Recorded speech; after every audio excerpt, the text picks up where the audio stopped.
Guys, তোমরা সবাই কেমন আছো? আশা করি তোমরা সবাই ভালো আছো। তো সকাল সকাল একটা ব্লগ নিয়ে চলে আসলাম।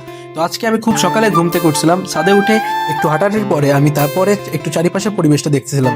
তো আজকে রৌদ্র উজ্জ্বল এর জন্যই আমার কি মনে হচ্ছিল যে আজকে কিছু একটা খাওয়া দরকার। তো বাজার থেকে ডিম নিয়ে আসলাম এবং ডিম নিয়ে আমি যখন বাড়িতে ফিরছিলাম তখন ভাবছিলাম কি খাওয়া যায়। তারপর আমি বাজার থেকে ফিরে দিদিকে বলছিলাম যে আজকে কিছু রান্না হোক। তো সে বলছিল আজকে আমাদের ভুনা খিচুড়ি রান্না হবে। তো তারপর আর কি খিচুড়ি রান্না করার জন্য যা যা দরকার ছিল, যেমন পেঁয়াজ, লঙ্কা, আলু, তারপর হচ্ছে ডাল সিদ্ধ, এগুলোই দিদি সবকিছু আগে থেকে রেডি করে রাখছিল। তারপর উনুনটা জ্বালিয়ে সুন্দরভাবে একে একে সবকিছু দেওয়া হলো উনুনের উপরে।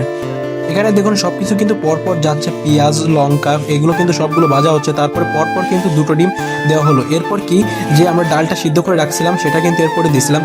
তারপর সুন্দরভাবে গরম জল কিন্তু এরপর ঢেলে দিলাম এবং লবণ দিলাম। তো এক পর্যায়ে দেখুন আমাদের কিন্তু রান্না শেষ হয়ে গেলো এবং এটাই ছিল সেই ভুনা খিচুড়ি।